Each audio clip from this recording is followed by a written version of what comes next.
Bismillahirrahmanirrahim. Izin memperkenalkan diri, nama saya Devia Nabilah dari kelompok 3. Di sini saya akan mempresentasikan tentang latar belakang penelitian. Prabu Siliwangi adalah sosok tokoh sejarah, bukan tokoh mitos maupun tokoh dongeng. Keberadaannya didukung oleh sumber-sumber, yaitu sumber tertulis maupun sumber lisan. Selain itu, keberadaannya juga didukung oleh fakta-fakta, yaitu fakta mental maupun fakta sosial. Prabu Siliwangi adalah raja yang membawa kejayaan pada kerajaan Sunda, sehingga Prabu Siliwangi dipandang sebagai raja dalam sejarah berdirinya kerajaan Sunda, atau dalam sejarah kerajaan Sunda selama kerajaan Sunda itu ada. Adapun tujuan penulis menulis jurnal ini untuk mengenalkan siapa Prabu Siliwangi dan menceritakan sejarah Prabu Siliwangi dan memberikan fakta keberadaan Prabu Siliwangi yang didukung oleh fakta sejarah serta menceritakan silsilah beberapa perguruan tinggi di Jawa Barat seperti Universitas Siliwangi di Tasikmalaya, STKIP Siliwangi Cimahi, dan UPI yang dulunya adalah IK. Assalamualaikum warahmatullahi wabarakatuh. Perkenalkan, nama saya Siti Masitol, kelas A3 PGSD, kelompok 3 Bela Negara. Saya akan mempresentasikan tentang responden penelitian Prabu Siliwangi antara sejarah dan mitos. Metode yang digunakan ada 4 fase, yaitu heuristik, kritik, interpretasi, dan historiografi.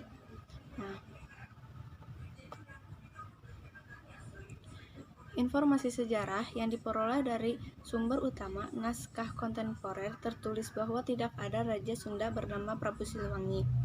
Dalam naskah Sang Hyang Siksa Kandang Karesian, naskah Bujangga Manik, dan Carita Purwakarta Caruban Nagari, istilah Prabu Siliwangi tidak merujuk pada arti nama seorang raja, melainkan istilah untuk menyebut gelar atau sebutan yang disematkan kepada seorang raja.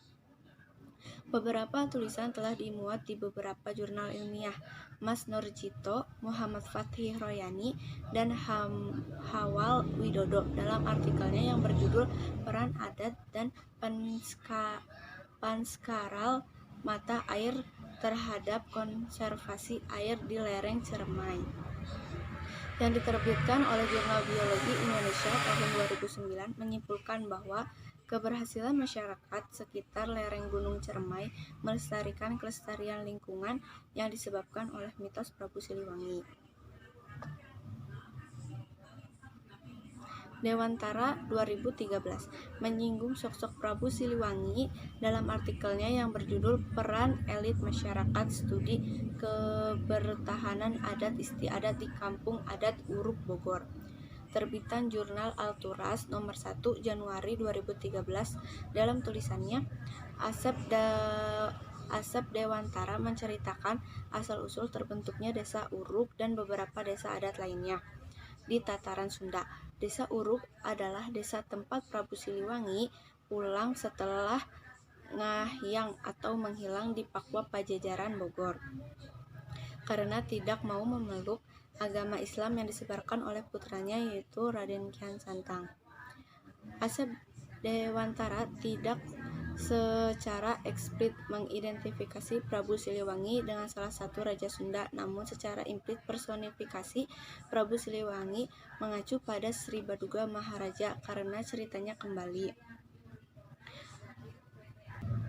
Meskipun teks kontemporer dan tulisan modern tidak memberikan informasi bahwa Prabu Siliwangi adalah nama seorang raja Sunda, Prabu Siliwangi bukanlah sosok mitos, melainkan sosok sejarah yang beraromakan mitos. Munandar 2017, Romli 2011. Nama Prabu Siliwangi bisa dirunut ke banyak orang Sunda kuno. Naskah-naskah diantaranya naskah Sang Hyang Siksa Kandang Karesian dan Naswimita dan kawan-kawan 1987, Carita Parahyangan Atja 1968, naskah Bujangga Manik, cerita Purwaka Caruban Nagari. Menurut manuskrip setidaknya sejak awal 16 tahun abad Masehi, nama Siliwangi dikenal dengan sebagai salah satu tokoh-tokoh dalam cerita pantun dan seorang raja yang bertahan di Pakuan Pajajaran. Secara garis besar, keempat naskah yang merujuk pada Prabu Siliwangi tersebut diuraikan. Danasasmita 1983, Danasmita 2006, Danasmita 1987. Di antara ayat-ayat yang tertulis dalam teks Sangyang Siksa Karnes ada kalimat hayang nyaho dipantun ma larangana Bakya Catra Siliwangi Batuwangi Papatuntanya, yang artinya jika ingin tahu tentang pantun seperti larangan Boyong Catra Siliwangi Haturwangi, tanyakan pada penerjemah ayat.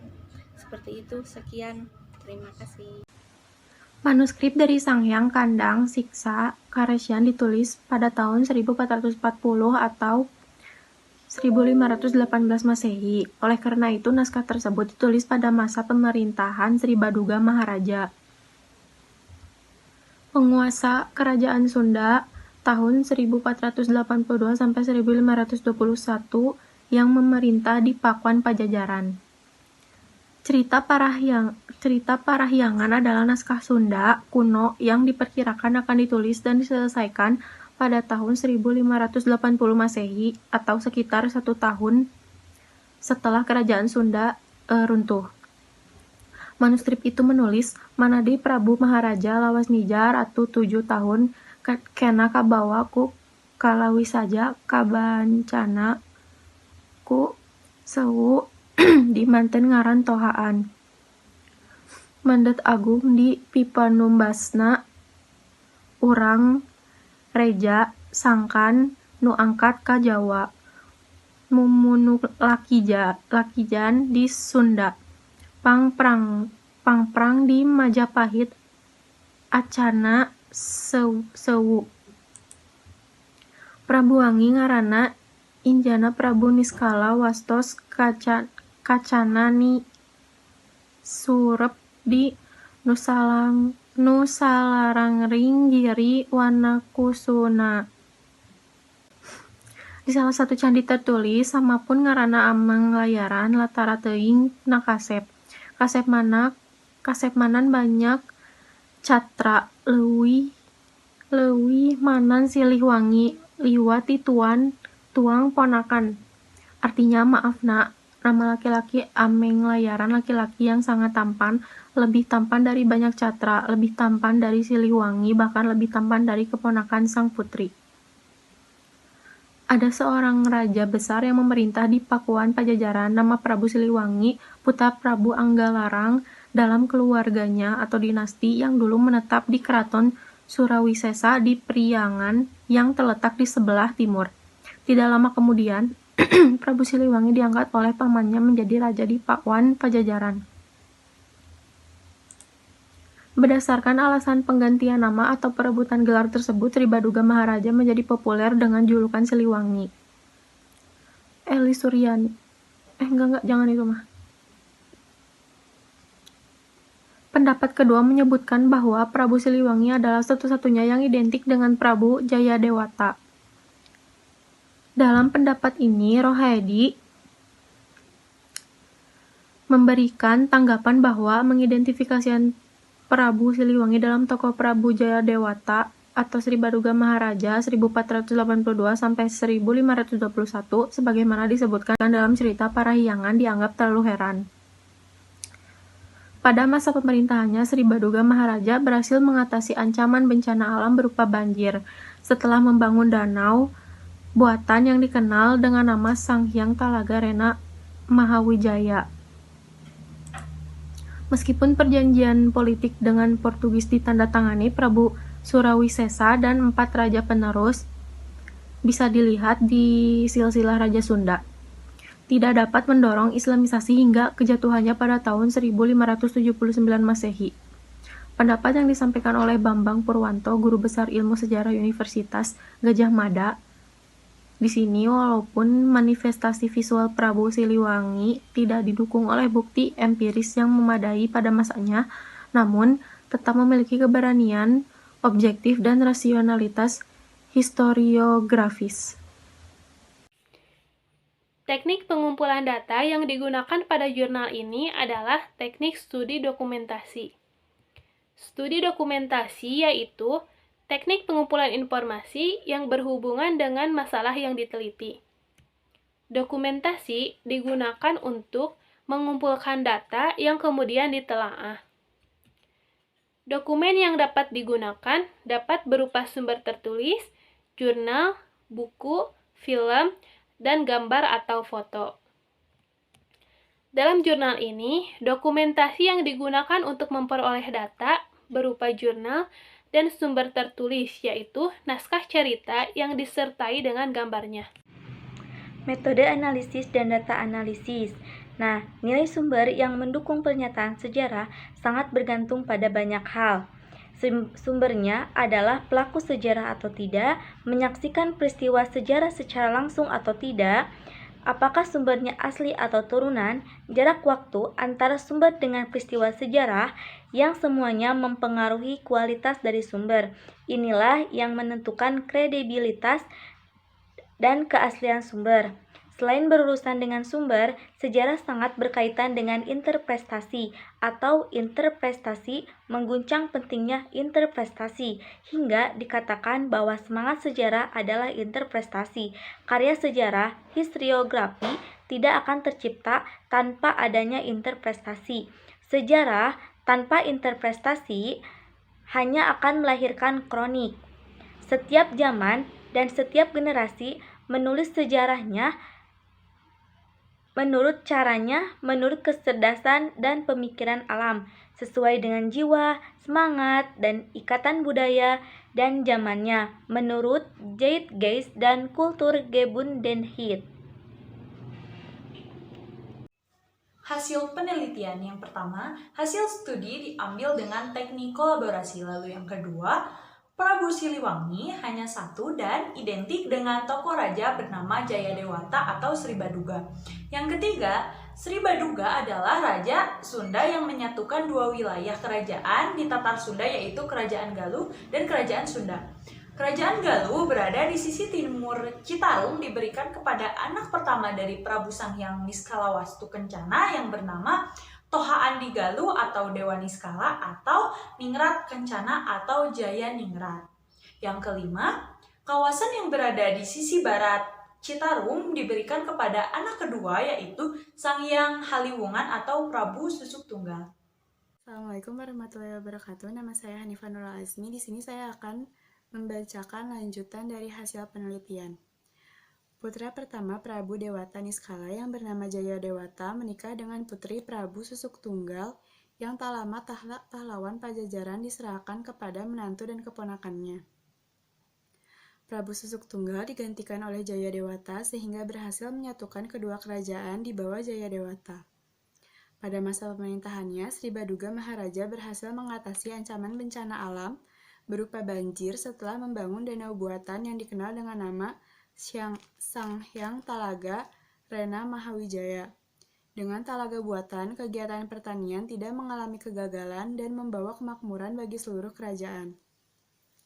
Selain membawa kemakmuran bagi kerajaan, Sri Baduga Maharaja dihadapkan pada gentingnya isu islamisasi wilayah Tatar Sunda yang dipelopori oleh putranya, Prabu Kian Santang. Islamisasi mengancam keutuhan wilayah yang dibuktikan dengan jatuhnya wilayah pesisir Sunda ke tangan Cirebon dan Banten. Untuk mengatasi ancaman islamisasi, Sri Baduga Maharaja mencoba untuk membentuk koalisi politik dengan Portugis yang berbasis di Malaka. Sekian. Kesimpulan, meskipun manifestasi visual Prabu Siliwangi bukanlah didukung oleh bukti empiris yang memadai dari waktu, namun masih memiliki kebenaran objektif dari rasional kebenaran historiografi. Manifestasi visual adalah tidak hanya sebagai perwujudan dari pemahaman budaya, tetapi dari sifat-sifat Prabu Siliwangi tercatat dalam memori kolektif komunikatif pendukungnya. tetapi juga dapat diartikan sebagai representasi dari harapan masyarakat, tata Sunda atau pimpinan yang akan membawa kebaikan, kesejahteraan, keadilan, kebangsaan sebagai kelompok sosial, institut, dan bangsa berdasarkan penggunaan masa lalu. Selanjutnya, latar belakang atau alasan dalam jurnal. Prabu Siliwangi itu merupakan seorang penguasa yang membawa kejayaan kerajaan Sunda, sehingga dipandang sebagai seorang raja terbesar dalam sejarah kerajaan Sunda berdiri. Namun, dalam manuskrip sejarah yang memuat informasi mengenai penguasa kerajaan Sunda, tidak ditemukan nama Prabu Siliwangi. Nah, dengan melakukan kajian sejarah, jurnal ini akan membahas tentang karakter Prabu Siliwangi sehingga dapat diidentifikasi. Walaupun dalam teks-teks kontemporer dan naskah-naskah modern tidak memberikan informasi bahwa Prabu Siliwangi itu adalah seorang raja, tapi Prabu Siliwangi ini bukanlah tokoh mitos, melainkan seorang tokoh sejarah yang beraroma mitos. Dalam naskah tersebut memberikan gambaran rinci mengenai keberadaan Prabu Siliwangi yang merupakan interpretasi dari seorang tokoh sejarah masa kerajaan Sunda. Assalamualaikum warahmatullahi wabarakatuh. Perkenalkan, nama saya Vivi Nyokeni. Di sini saya akan membahas atau lebih tepatnya melanjutkan dari jurnal sebelumnya. Di sini saya akan membahas mengenai keterbatasan dan kelebihan dari jurnal internasional mengenai sejarah Prabu Siliwangi. Nah, di sini kita akan membahas terlebih dahulu dari kelebihan jurnal itu. Penulisan jurnal ini teratur dan sesuai dengan kaidah pembuatan penulisan jurnal. Lalu kata yang digunakan pun bersifat baku dan sesuai dengan Kamus EYD Bahasa Indonesia.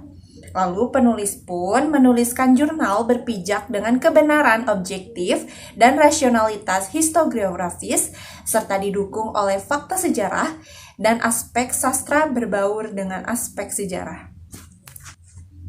Lalu dilengkapi pula dengan referensi untuk menghindari plagiarisme serta memungkinkan para pembaca untuk menemukan karya penulis yang dikutip dan menindaklanjutinya. Saya akan membahas pula mengenai keterbatasan dari jurnal tersebut. Dalam jurnal ini, penulis tidak menyertakan manifestasi visual Prabu Siliwangi yang tidak didukung oleh bukti empiris atau pengalaman atau lebih tepatnya observasi yang memadai.